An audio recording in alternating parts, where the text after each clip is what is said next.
Have you ever wondered why certain books never made it into your Bible? Have you felt that something essential was hidden from you? Know this: what Enoch saw in the heavens was so impactful, so revelatory, that they tried to erase it from history. The Book of Enoch is not merely an ancient account, it is a forgotten key that links directly to the Book of Revelation, revealing profound secrets about the end times, Judgment Day, and even the role of the fallen angels and the watchers in humanity's destiny. What this man saw: the 10 heavens, the throne of God, the prisons of the rebellious angels, paradise, hell, the celestial bodies at war, and the secrets of creation, completely transforms how you understand the apocalypse.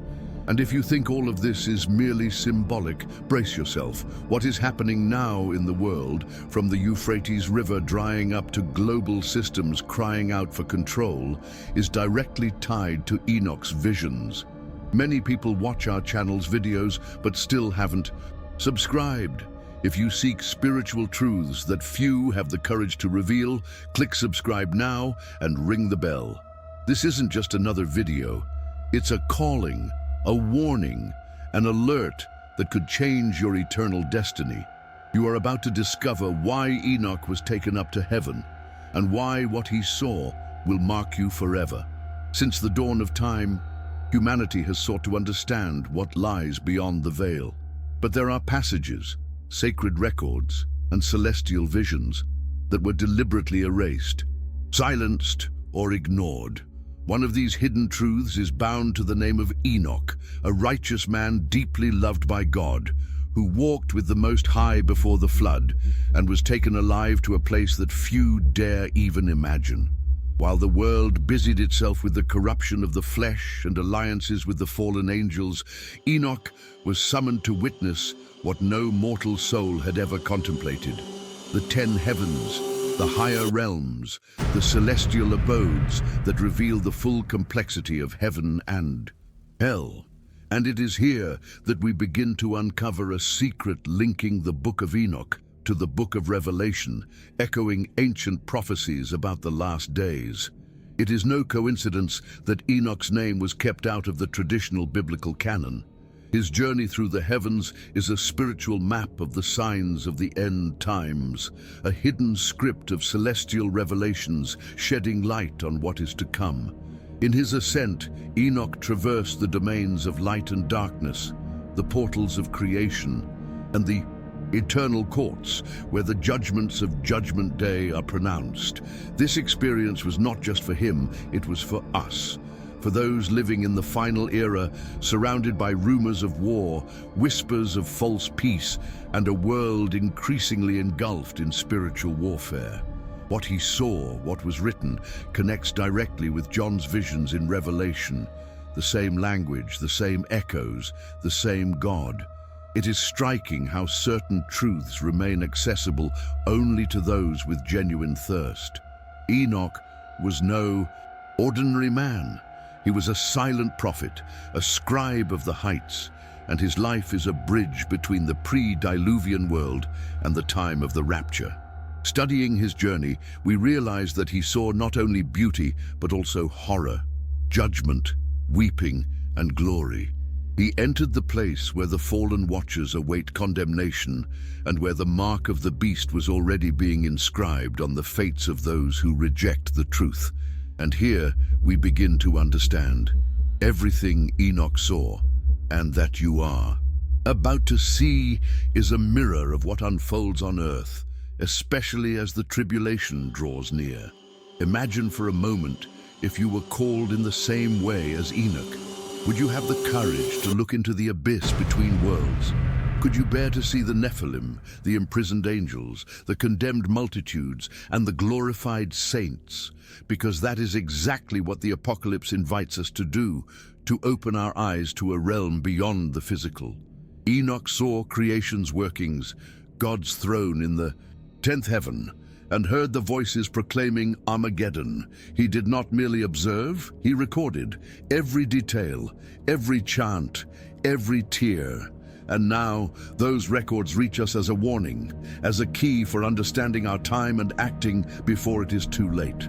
So, my friend, this is not merely a study, it is a summons, a journey measured not by curiosity but by transformation. If you feel we are living in the end times, if you perceive the Euphrates River drying and the world racing towards spiritual in collapse, this is the moment to dive into the revelations they tried to erase. Do not turn away. What follows will take you to the first step of Enoch's journey through the 10 heavens. And believe me, all of this has more to do with your life than you imagine. Shortly before the greatest journey of his existence, Enoch experienced an awakening not born from a common dream, but from a soul-shaking quake. It was as if the entire heavens were moving around him, preparing his spirit for something. Even the greatest prophets on earth had never witnessed. On an ordinary day, alone in his home, he slept. But what came upon him was anything but rest. A profound anguish invaded his chest, the kind of restlessness only God himself can provoke in a chosen heart. As he slept, he wept, not understanding why. It was there that the summons began. Two immense beings, their faces shining like the sun, and voices that made bones tremble, appeared at his bedside. Celestial angels, direct messengers of the Most High. And in that moment, Enoch knew he had been called to cross the portals of heaven. These two angels did not arrive with violence or empty promises. They spoke as those who already knew Enoch intimately, calling him by name with reverence and power. Enoch, seized by holy fear, could barely rise. His eyes witnessed the impossible, yet his spirit comprehended what lay ahead. "Fear not," said the beings. "The eternal God sends you." These words echo to this day as a reminder. Those called to greater visions are also called to bear weights the world does not understand. Enoch's celestial summons is, in fact, an archetype, a divine pattern repeating throughout biblical prophecy. God calls, prepares, and sends. The same structure we see in Moses, Isaiah, and even John when writing the Book of Revelation. And you who hear this now, have you felt that call? Sometimes it does not come with thunder or open visions. Sometimes the call arrives as deep restlessness and uncontrollable desire to understand what is happening in the world. You look at the current scene, the chaos, the conflicts, the rise of false teachers, the spiritual wars, the signs being fulfilled, and something inside you cries out, "There is more to this." This is more than doubt. It is the Spirit knocking at the door. It is the same kind of cry that preceded Enoch's call. We are living in days when the heavens again summon men and women willing to see beyond the veil, to witness the signs of the Antichrist, to recognize the mark of the beast, to interpret the movements of the Euphrates River, and to prepare for the tribulation. When Enoch heard the angel's words, he did not hesitate. He rose, gathered his sons, and warned them. Imagine the scene. A father before his children, saying he was about to be taken up to the heavens.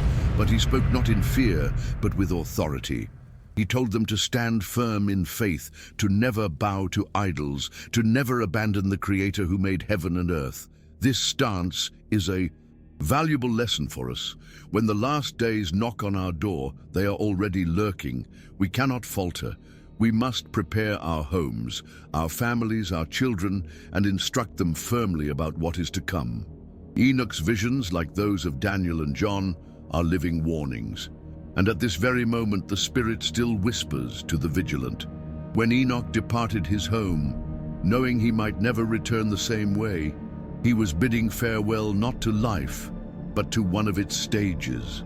That was the transition from earthly man to celestial man. From that moment on, he no longer walked upon the earth, but was guided through the heavens. His footsteps were no longer on solid ground, but among the stars, among thrones and principalities, among the angelic choirs witnessing the Most High's glory day and night. It is at this point that the journey toward the 10 heavens begins, not as a leisurely stroll, but as a sacred mission. And you will see that what Enoch witnessed in the first heaven already reveals much about the divine nature of the time we live in. Let us proceed together. The heavens are only beginning to open. Being carried by the angels beyond Earth's atmosphere, Enoch encountered the first threshold between the physical world and the spiritual, the first heaven. Unlike what many imagine, this first heaven was not merely clouds and soft light. It was vast, intense, and organized. The prophet saw an immense expanse that resembled a sea, but it was not water as we know it. It was a superior sea, incomparable in size and mystery, floating above creation.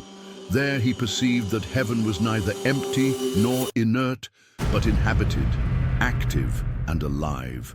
There were orders, stations, and beings, the Watchers, appointed specifically to govern the celestial bodies and coordinate the cycles that keep creation turning. The stars were not there by chance. Each one, Enoch understood, fulfilled its divine purpose under the leadership of 200 mighty angels who served the Creator with supernatural precision. These angels were nothing like the cherubic figures we see in paintings or childish drawings. Their wings moved with sounds like a mighty wind through forests. Their eyes burned like fire, and from their mouths issued both song and judgment. They watched over Earth with a penetrating gaze, guarding mysteries mankind could never dream of uncovering. What impressed Enoch was not just the beauty, but the order.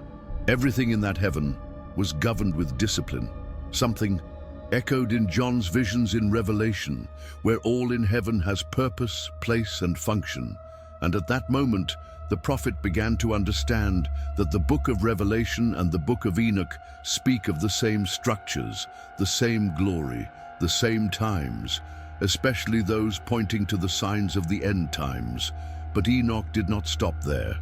He was led to the celestial repositories of weather, the storehouses of snow, frost, dew, and clouds. All were guarded by angels who knew the precise moment to release each element upon earth. It was as if heaven had its own granaries, each part of God's grand design. When you see a storm or a fog-laden morning, remember this: there is purpose, there is command. God did not merely create nature, He continues to govern it. This should make us reflect. If even snow obeys the Lord, why does man resist so fiercely? What Enoch saw was more than phenomenon. It was spiritual warfare in ordered form. For climatic chaos on Earth often mirrors spiritual chaos. In humanity, perhaps most intriguing is that while many of us look to heaven as something unreachable, Enoch went there and discovered that heaven looks back. He saw that prayers ascend like a gentle breeze into those domains, and that angels, hearing the cries of the righteous, move according to God's will. This teaches us something precious. Our prayers are not falling into a void. They are heard by angels who govern creation's rhythms. So, if you pray amid the tribulation, if you cry out in suffering, if you fast when all seems lost, know there is a response in heaven. Enoch witnessed God's system of reply, and that changes everything. Your prayer can stir the structures of heaven and hell. It can alter seasons. It can accelerate prophecy. The first heaven is a powerful reminder that an invisible reality above us is fully functional, active, and aware.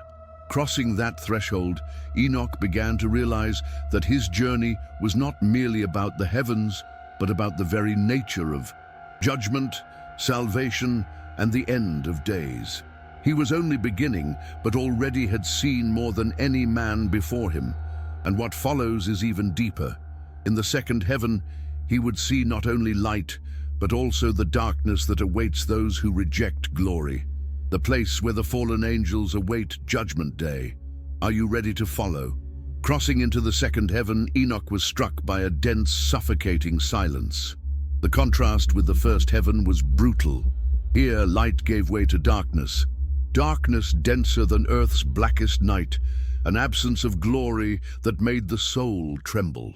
In this shadowy realm, Enoch saw spirits suspended in the void, imprisoned as though chained between dimensions. They were the fallen angels, apostates of the Most High, those who disobeyed divine decrees and were cast into that celestial prison. They were not mere shadows, but conscious beings filled with pain, lamentation, and a melancholy that pierced even the prophet's spirit.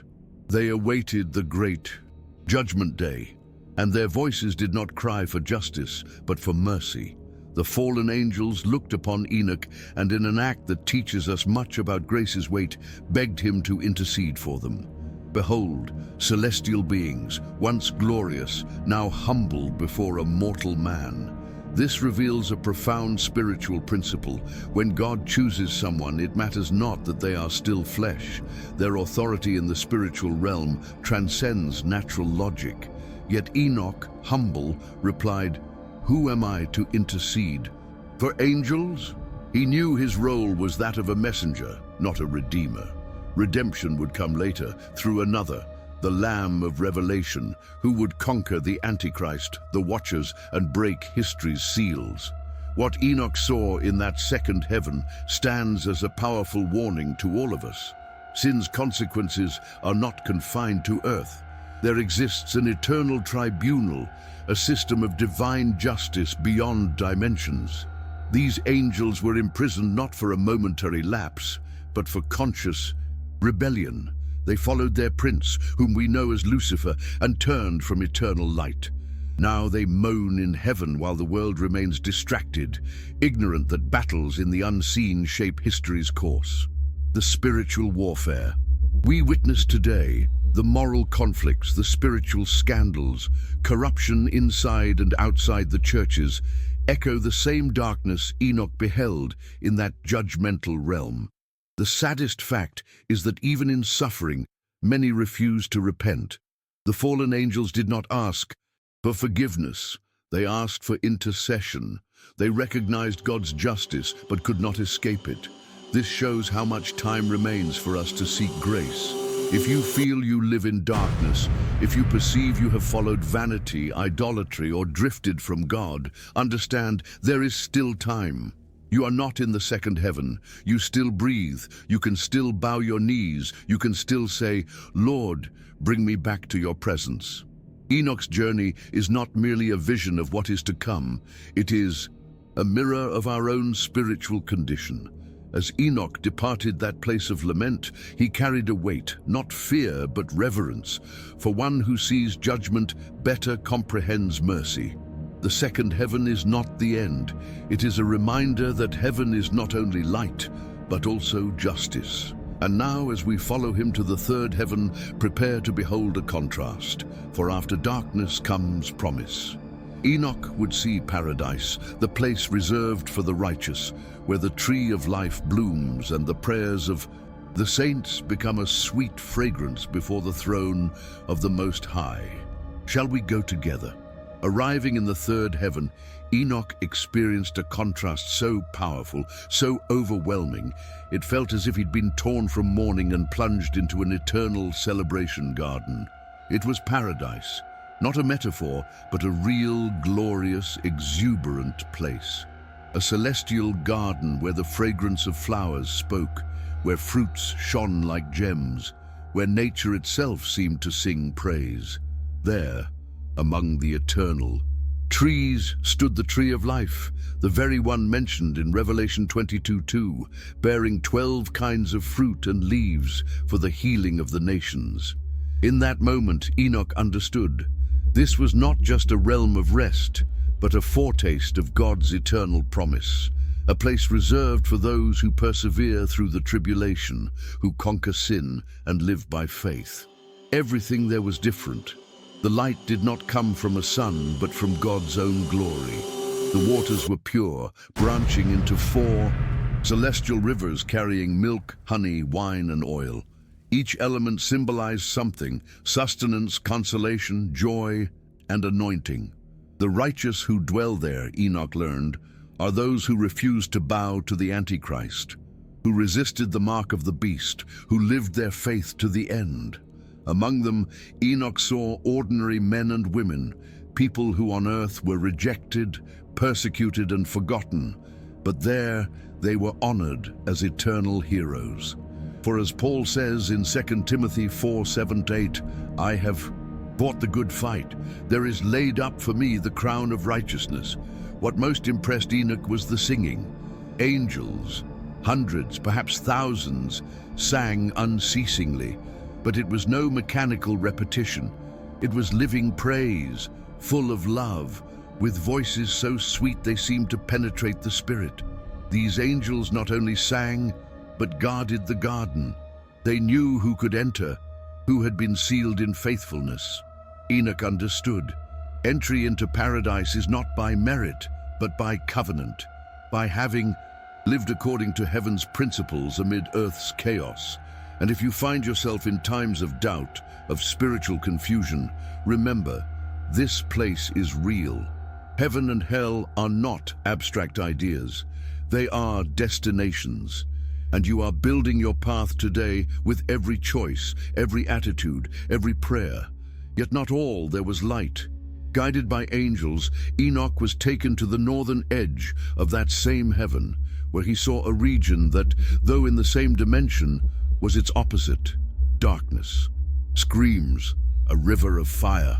There he beheld the consequences of those who denied God despite knowing his truth, men who worshipped false gods, who mocked biblical prophecy, who practiced sorcery, who stole, lied, and grew rich on others' suffering. It was as if paradise declared, justice and mercy walk together, but the time to choose is now. The presence of that shadowy realm within the same sphere of glory reveals that not all who see the light remain in it. Thus Enoch understood that the third heaven is more than a location. It is an invitation to live with purpose, fear, and hope. It is as if God whispers, behold what I have prepared for those who love me, and see the fate of those who reject me. Enoch was not taken there by chance. He saw to record, to warn, to inspire, and now those visions echo in our days as the world rushes toward the end times, ignoring judgment and spurning love. But you are here, and if you have come this far, it is because something within you yearns for the eternal. Let us continue together.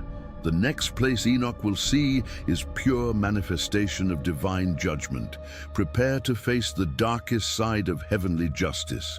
From paradise's sweet aroma, Enoch was abruptly ushered to a realm where the air burned with judgment and darkness took form.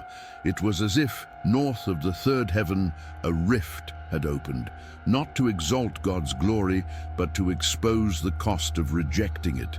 There, Enoch saw a reality few dare imagine, a place of torment where cold and heat coexist in contradiction. A flaming river cut through the blackness, screams echoed in every direction. And most terrifying of all, this was not final hell, but a preview, an early warning. A space reserved for those who corrupted creation, mocked prophecy, and allied with the fallen angels, surrendering their souls to perversion. Those there were not only murderers and sorcerers, they were the selfish, the oppressors, those who saw the hungry and did nothing, those who used power to enrich themselves while letting the poor die. Enoch heard their laments, hopeless pleas without response. The angels guarding that place differed from the others. They were stern, with eyes like burning coals and hands armed with spears of light. They did not sing, they executed sentence. That realm showed unfiltered what becomes of those who reject God's design. It prefigured what will be fully revealed after Judgment Day, when the books are opened, as described in Revelation 20:12. And what of those practices among the damned? Enoch saw clearly. They included the theft of innocence, the manipulation of divine gifts through witchcraft, idol worship, the crafting and veneration of images in place of the Creator. There were those who bore the mark of the beast, fully aware, seduced by the Antichrist's promise. They chose to reign on earth, but now cry out in oblivion. Their names were not written in the book of life. Yet the worst affliction was not the fire, but the absence of hope. They knew there was no return. Enoch felt it, the weight of abandonment, eternity without God, the sound of ceaseless weeping. That place exists to remind us that God's justice is as real as his mercy. In our days, many prefer a soft, diluted gospel, one without the cross, without renunciation. But what Enoch witnessed shows us the other side, the side the book of Revelation lays bare without fear. There will be judgment, there will be separation, and not all will enter eternal rest. The apocalypse is not merely symbolic, it is an urgent letter, a map of eternity warning us of the peril of living without spiritual discernment. What we build today will bear weight tomorrow. Every action, every thought, every decision matters, and far more than the world tells us. As Enoch left that valley of darkness, his soul bore scars from what he had seen. But it was necessary for us now to grasp judgment's depth, repentance's urgency, and choice's power. With that reverence, we follow him onward. What comes next will be no less impactful. In the fourth heaven, Enoch will witness God's cosmic system, the movement of seasons, the calculations of the heavenly bodies, and the celestial army that coordinates it all under the Almighty's dominion. Let us proceed. Being taken to the fourth heaven, Enoch entered a realm pulsating with rhythm, precision, and light. It was like stepping into the machinery of eternal time. Nothing there was random. All operated under divine commands. It was in this heaven that Enoch saw the sun's and moon's movements orchestrated by legions of angels. The light he witnessed was not merely physical, but spiritual. Every sunbeam carried intent. Every lunar shadow revealed mystery. Here, creation obeyed God with absolute perfection.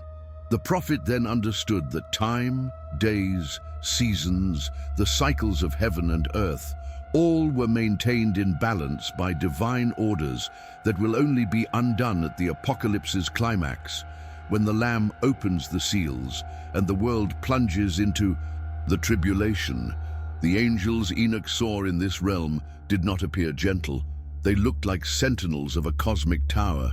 In his vision, there were portals, 6 from the east and 6 from the west, through which the sun passed precisely over the 365 days of the year. These enormous portals, measured in stadiums, opened according to the season's cycle, revealing that creation follows an eternal timetable not recorded in human calendars, but inscribed on the heart of God himself. Biblical prophecy is not disconnected from nature, it is written in the skies.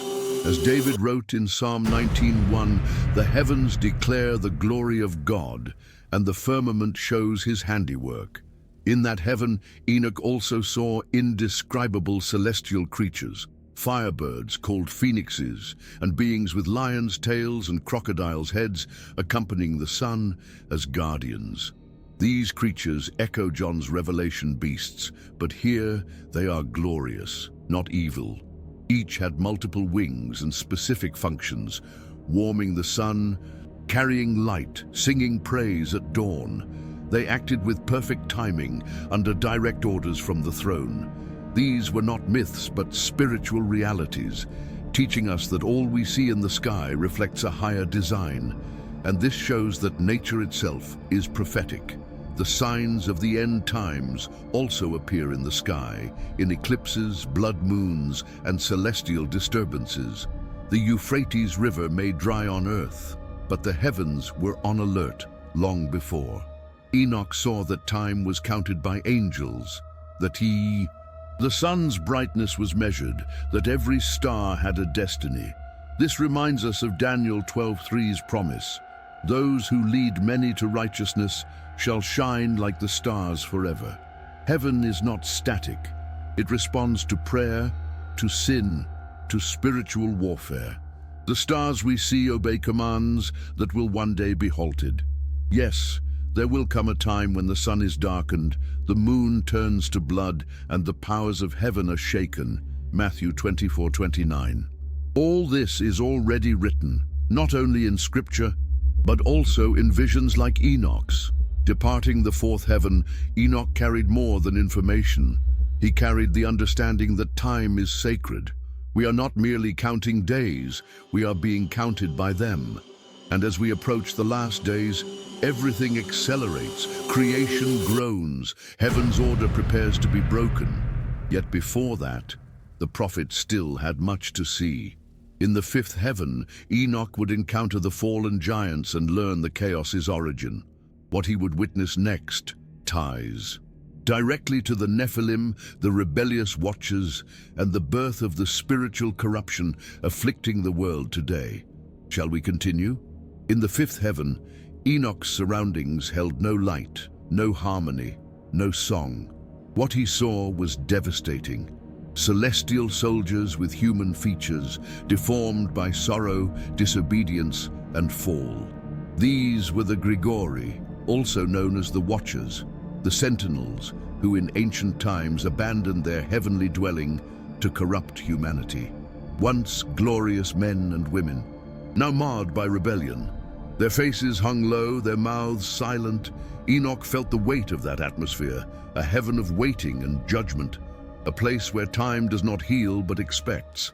There, the fallen angels were not in active torment, but in silent awareness of their guilt, condemned to await judgment day. The Watchers' silence screamed louder than words.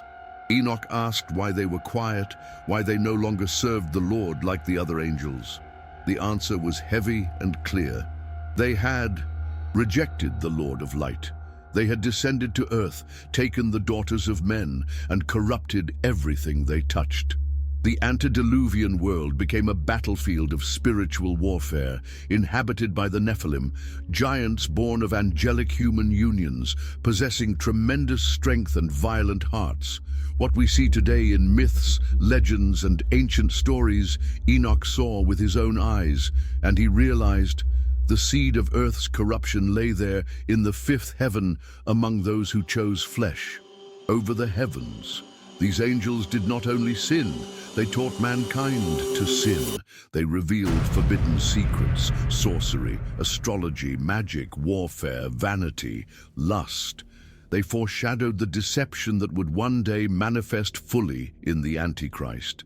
Enoch saw that spiritual corruption did not begin with humans, but with those who, knowing absolute truth, chose lies. That is why Jude 1:6 says, "And the angels who did not keep their proper domain, but left their own abode, he has reserved in everlasting chains under darkness for the judgment of the great day." That prison Jude mentions is what Enoch witnessed.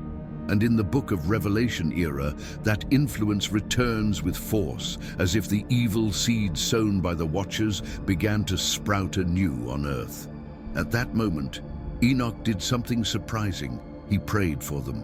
He saw their pain, their decay, their silent remorse, and cried out for mercy. But the Lord's response was clear. They had crossed a boundary that not even angels might cross. Unpunished, there will be no redemption for the fallen angels. They will be judged in God's appointed time, and their memory will stand as a warning to all creation. This teaches us a profound lesson about the gravity of conscious sin.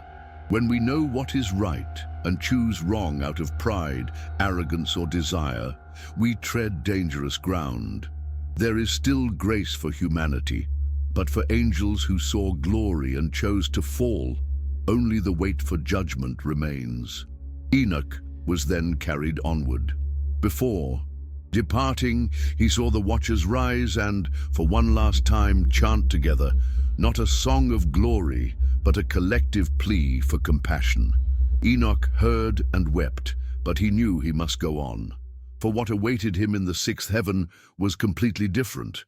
Perfect angelic order, where God's decrees are maintained with precision, where creation's cycles are sustained by pure obedience, a total contrast to what he had just witnessed.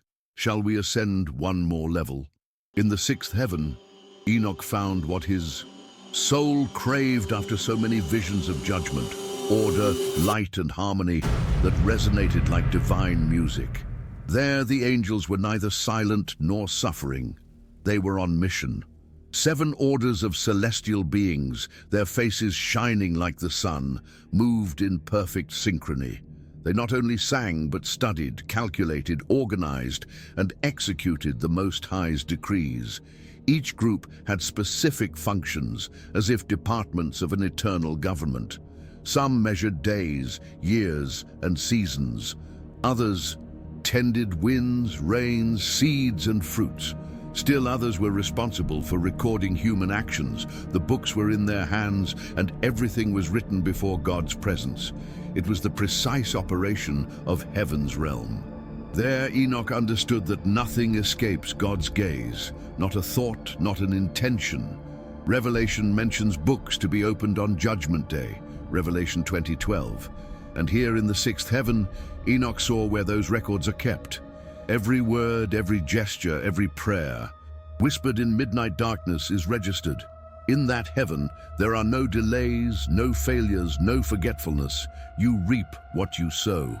The sixth heaven's angels also oversee food, climate, and the growth of herbs, a clear demonstration that heaven is directly linked to earth's provision. When people cry out for rain, it is those angels who move the heavens according to God's will. When drought, famine, or plague strike, it often reflects the people's spiritual distance from God. This reminds us of the direct link between faith, obedience, and provision. Among these angelic orders, Enoch also saw magnificent beings, 6 phoenixes, 6 cherubim, and 6 six-winged creatures, all in unceasing worship. They never stop, never grow tired. Their voices blend trumpet and harp in glorious harmony. They sing praise to the Most High day and night. You, hearing this now, might ask, how can I live something similar on earth? The answer lies in living with purpose. When you pray, fast, love your neighbor, care for creation, forgive, and walk in holiness, you align with the sixth heaven's rhythms. Worship below can touch heaven above. And the more we live as citizens of heaven, the less we are shaken by earth's storms. That is the secret of remaining steadfast, even in times of tribulation and spiritual confusion. Another striking detail is that the angels of this heaven issue commands. They observe Earth's events, and when they see wickedness, record and transmit orders. Yes, there is a judicial system in action, and those who mock biblical prophecy, trifle with God's name, or refuse repentance are watched closely. This should bring us both awe and comfort, for if God is just, He will also reward those who persevere. This reminds us of Jesus' promise in Revelation 3:5.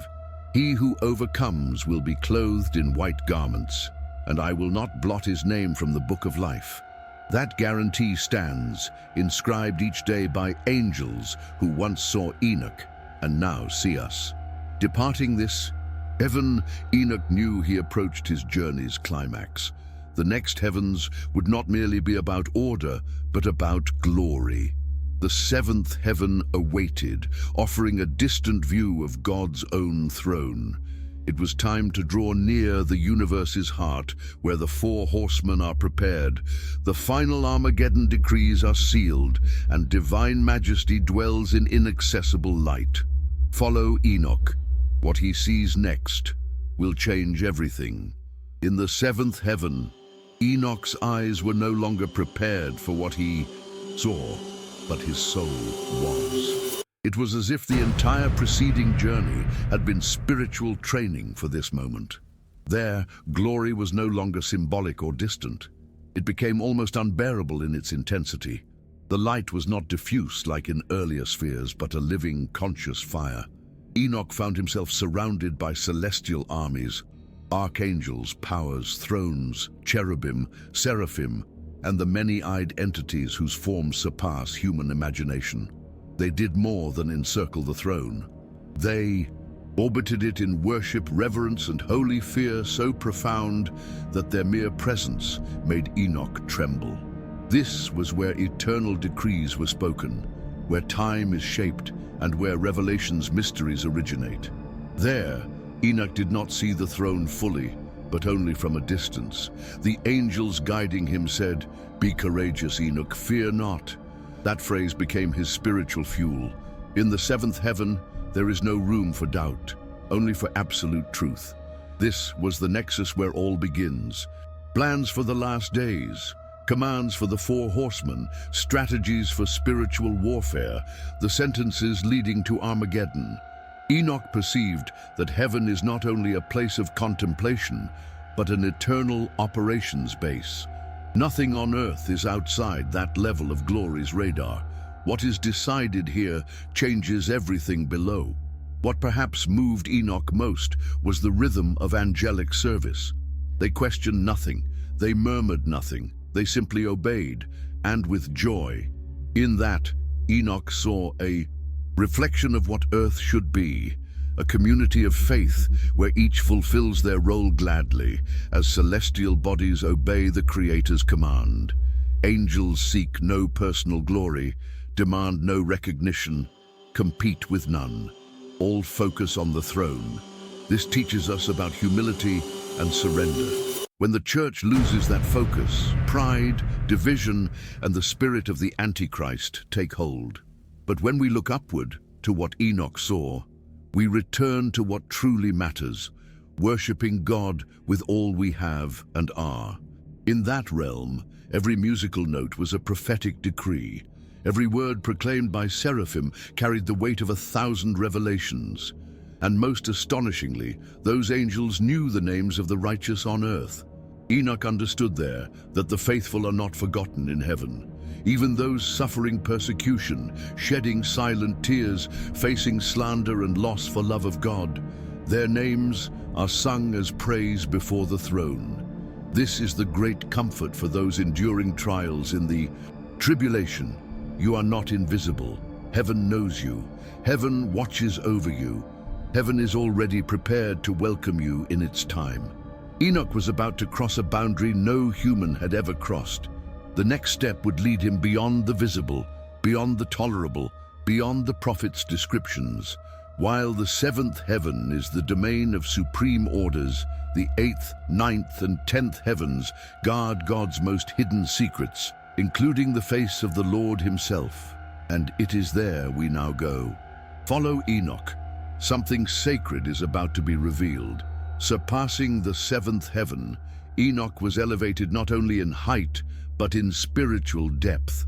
What he saw in the eighth heaven, called Muzaloth in Hebrew, was absolute control over cosmic cycles. Here, angels did more than sing. They commanded. They regulated dry and rainy seasons, orchestrated harvest times, managed creation's rhythms with divine precision. In this heaven, the constellations' movements gained spiritual meaning. The zodiac, so distorted by men, revealed itself as a prophetic calendar whose 12 signs represent not human personalities, but stations of God's plan. In this realm, Enoch grasped, all creation is a prophetic clock, its hands pointing ever closer to the last days. In the ninth heaven, called Kokavim, Enoch found the eternal dwellings of the fixed stars, those shining since creation's dawn. There he saw not only light but records. Each star was like a page in a book, each page telling a story, stories of faith, fall, and redemption. The Book of Enoch and the Book of Revelation speak directly here. While John sees heaven opening in Revelation 12 with a woman clothed in the sun, the moon under her feet, and a crown of 12 stars, Enoch sees where those stars reside. He understands a spiritual alignment between heaven and earth, and that the chaos below reflects what unfolds above. At this level, the end times decrees begin to move. Is the Euphrates River starting to dry? It is not mere geopolitics, but prophetic fulfillment. Are people beginning to receive signs on their hands and foreheads? It is not mere technology, but preparation for the mark of the beast. Enoch saw that the heavens are not passive. They move, stir, and react to human behavior. When sin increases, heaven responds. When the righteous pray, the firmament bows. When Jesus' name is exalted, the stars burn brighter. Nothing in heaven is disconnected from the faith we live here. And it was in this deep realm that Enoch saw even the stars engage in spiritual warfare. The 8th and 9th heavens show there is more between heaven and earth than meets the eye. They reveal that eternal dwellings await the faithful and that every deed is recorded beyond the galaxies. The angels of these heavens are elders. Their voices are like gentle thunder. Their eyes are windows that have witnessed the beginning of all ages. They are not bound by time. They oversee time. Enoch before them was small, yet his calling was mighty. He had to continue, for what awaited was the very climax of spiritual existence, the realm even angels dare not approach without direct command, the place where God himself dwells. Thus, the angels prepared him for the final step, the 10th heaven, called Aravoth, where the Almighty's throne rests in inaccessible glory, a place so holy, so pure, so dazzling, that not even the prophet's words can fully describe it. There Enoch was being led, and now you are too. Nothing Enoch had seen before, neither the 6th heaven's choirs, nor the 7th's flaming armies, nor the 9th's living constellations, prepared him for Aravoth's majesty.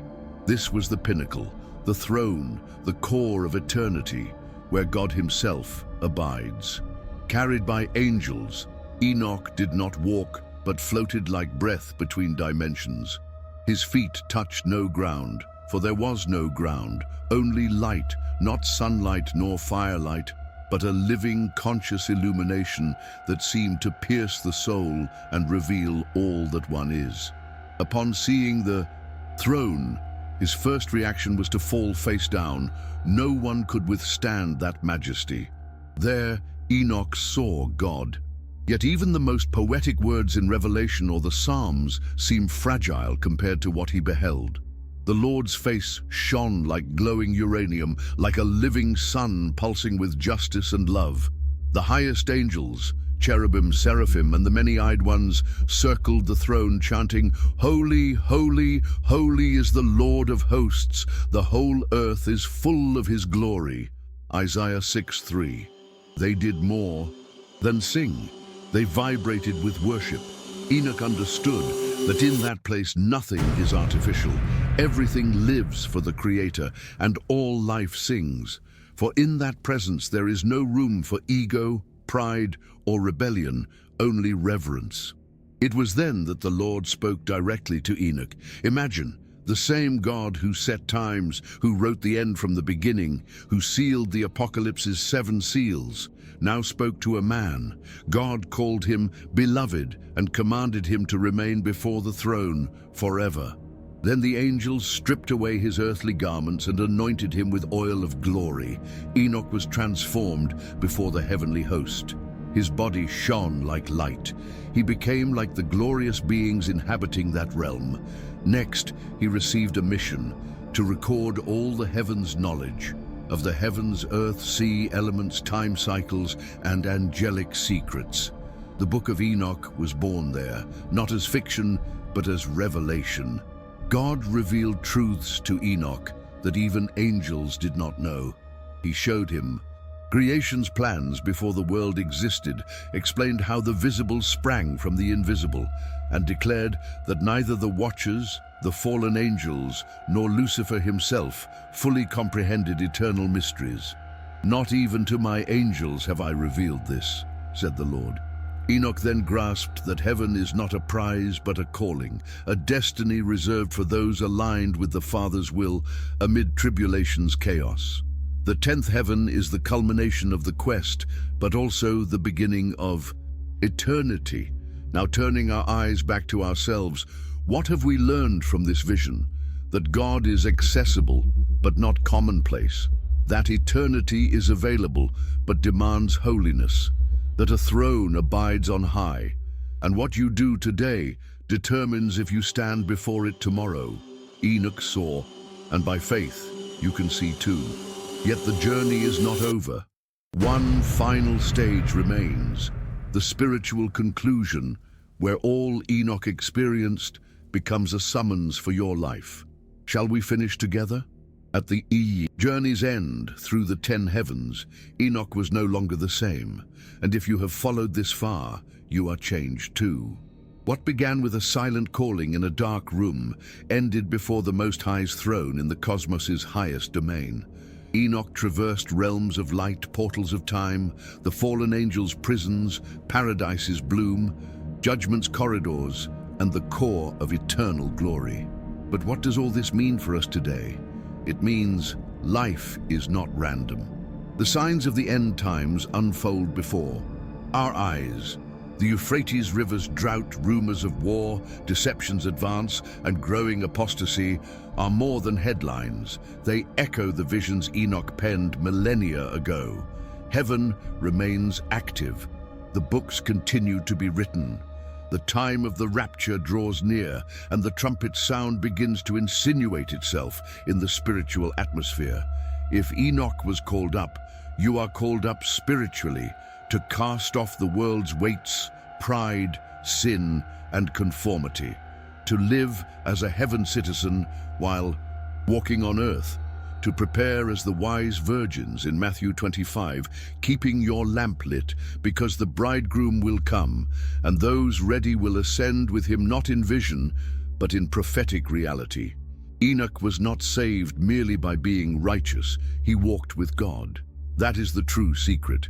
He lived so intimately with the Lord that earthly and heavenly transitions became one step. He was not snatched away, but invited. And that invitation remains today. Through faith in Jesus, the last Adam, but one. Corinthians 15:45, we too may be invited.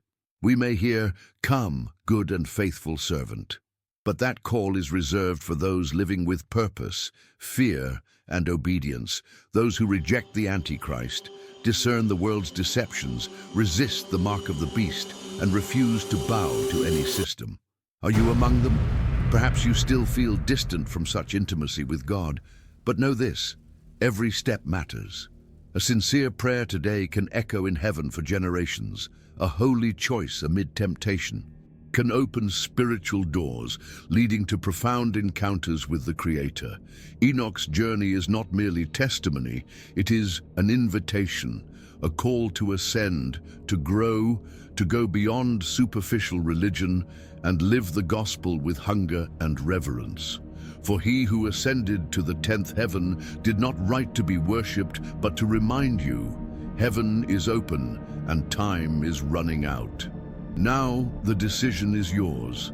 Heaven is already in motion. The apocalypse is no longer a distant prophecy. It is alive, pulsating, about to manifest. The question remains, will you only hear, or will you answer the call? And now that you have journeyed through all 10 heavens with Enoch, tell me, which of these realms touched your heart most? Which revelation made you reflect most deeply on your spiritual life? Leave your comment below. I truly want to know what God has spoken to you through this message. If this video stirred something in you, don't leave without subscribing to the channel. Activate notifications, because each week we dive together into deep mysteries of faith, biblical prophecy, the last days, and God's eternal plan revealed in His Word. And if you want to continue growing in prophetic knowledge and understand how the Antichrist, the Rapture, and the Four Horsemen fit into your time, click the video appearing on your screen now. It will take you even deeper into revelations many ignore, but heaven insists on revealing to the watchful. I am Pedro, and it has been an honor to walk with you on this spiritual journey. May the Lord bless and strengthen you. Until the next video.